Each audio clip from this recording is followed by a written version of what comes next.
ډېرې دعوې مه وهه پوه شوې که نه نو ژبه به دې پرېږدم خدای دې وشرموه.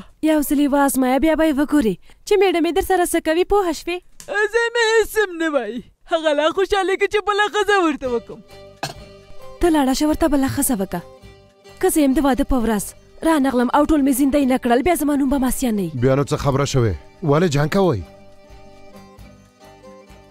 مصطفی موږ په الوتکه کې استانبول ته نه ځو ګرانه. په الوتکه کې به لاړ شئ هلکه چې پلارونه کې د الوتکو کاروبار کوو او عادت وسې. زما مصطفی دې ژوندی وي زه یې عادت کړې یم. یو ته یې چې هېڅ په الوتکه کې نه یې تللې. هی میاشې خو نه یم چې په هوا کې والوزم.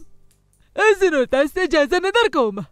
یعنې څه نو میډم استانبول ته د چکر لپاره ځي لور مې غواړي چې د ناوې ماړی وګوري خو نه پوهېږم چې ته د څه لپاره موږ سره ځې.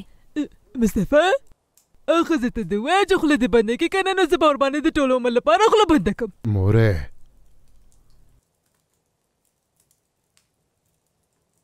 آسیې مور مې ځان سره بیایم موټر کې ځو چې هغه الوتکه کې ډارېږي. څوک زه ډارېږم یوازې مې زړه بد کېده. په دې خبرو دی زما مغزه دې خراب کړل مورې. آسیې ته هم خبره ډېره م لویه وه باید په موټر کې لاړ شو هلانو. خو اخی اول نم را شوه که نه انګور سفر وګټه. مصطفی آسیې وایم دا خبره نورې پرېږده هلانو.